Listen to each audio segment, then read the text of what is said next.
दुष्ट पत्नी की कहानी। एक गांव में एक अपाहिज नाम का लड़का रहता था। उसका नाम था अप्पू। उसकी सौतेली माँ उसको पसंद नहीं करती थी। एक दिन अप्पू ने अपनी सौतेली माँ से बोला, माँ, मुझे समझ में नहीं आता कि आपकी समस्या क्या है। सौतेली माँ ने बोली, समस्या है तुम मेरा सगा बेटा नहीं हो। अप्पू ने बोला, माँ, इसमें मेरी गलती क्या है। सौतेली माँ ने बोली, गलती है, तुम पैदा ही नहीं होता। अगर माँ आपको मुझसे इतना ही चिढ़ है तो आप मेरे पिताजी से शादी क्यों की। सौतेली माँ ने बोली कि उस वक्त मेरी तो मत्ती मारी गई थी। अप्पू ने बोला कि शायद आप मेरे पिताजी का दौलत को देखकर शादी की है। अप्पू की सौतेली माँ ने बोली, देखो तुम्हारा कैसे कैंची की तरह जुबान चलती है, इसलिए तुम्हें भगवान ने अपाहिज कर दिया। तभी अप्पू की सौतेली बहन वहाँ पर आ गई और माँ से बोली कि माँ, आप इसकी क्यों मुँह लग रही हो, इसकी मुँह मत लगिए। माँ बेटी अप्पू को कड़वी बात बोलकर वहाँ से घर वापस आ गई और अप्पू ने वहीं पर बैठकर रोने लगा।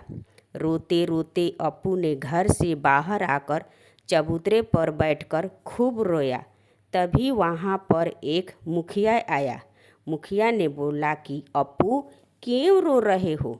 अप्पू ने बोला कि शायद मेरे किस्मत में आंसू ही लिखे हैं। मुखिया जी ने बोला, नहीं बेटे, ऐसे नहीं बोलते, तुम तो एक जवान लड़का हो, जवान लड़के को ऐसी बातें शोभा नहीं देते।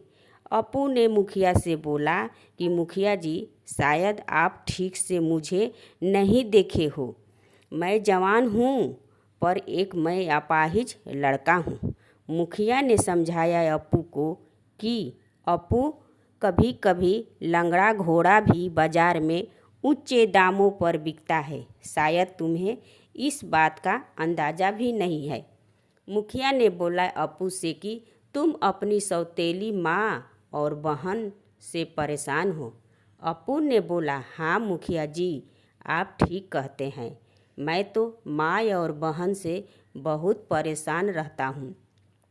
अप्पू ने मुखिया से कहा कि मुझे कभी कभी शक होता है कि मेरी माँ का देहांत कैसे हुआ। मुखिया ने कहा कि शक तो मुझे भी होता है, तुम्हारी माँ कैसे मर गई, क्योंकि तुम्हारे सौतेली माँ तुम्हारे पापा के यहाँ घर पर आकर नौकरानी का काम करती थी। मुखिया की बात सुनकर अप्पू पूरी तरह चिंता में पड़ गया। क्या कह रहे हैं मुखिया जी?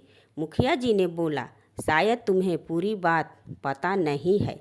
इतना कहकर मुखिया अप्पू के पास से चला गया। फिर अप्पू ने वहाँ से उठकर अपने दोस्त चिंटू के घर चला गया। चिंटू ने अप्पू को देखकर बोला कि अरे दोस्त, तुम्हारे चेहरे पर इतना उदासी क्यों?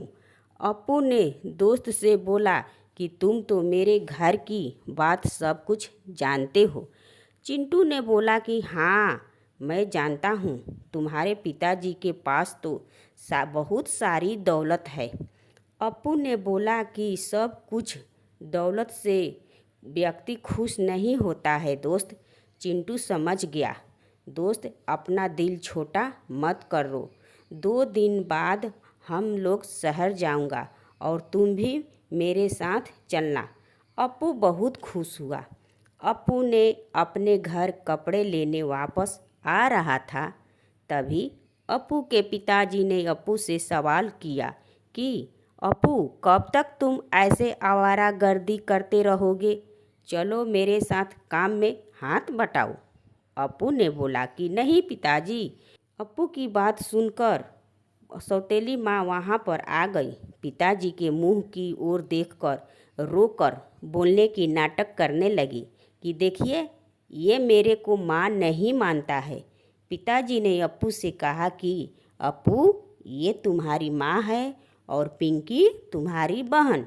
अपू ने बोला कि पिंकी तो मुझे भाई मानती नहीं है और माँ मुझे बेटा नहीं मानती है।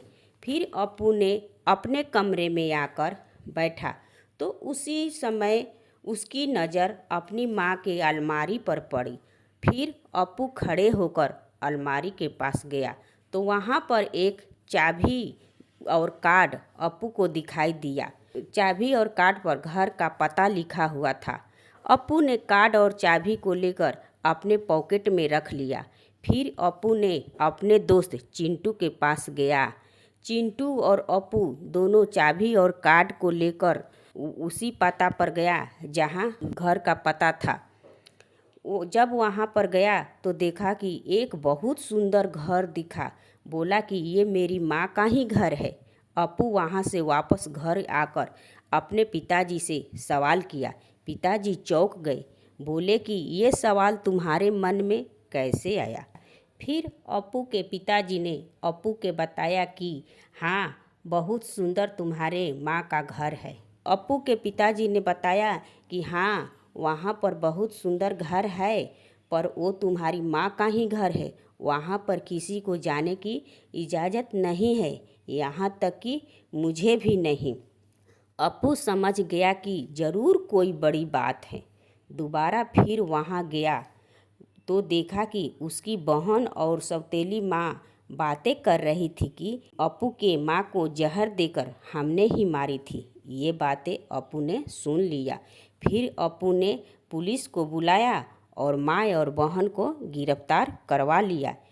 ये कहानी आप लोग को कैसी लगी? अगर अच्छी लगी तो कमेंट कीजिए, लाइक कीजिए और मेरे चैनल पर नए हो तो सब्सक्राइब कीजिए। धन्यवाद।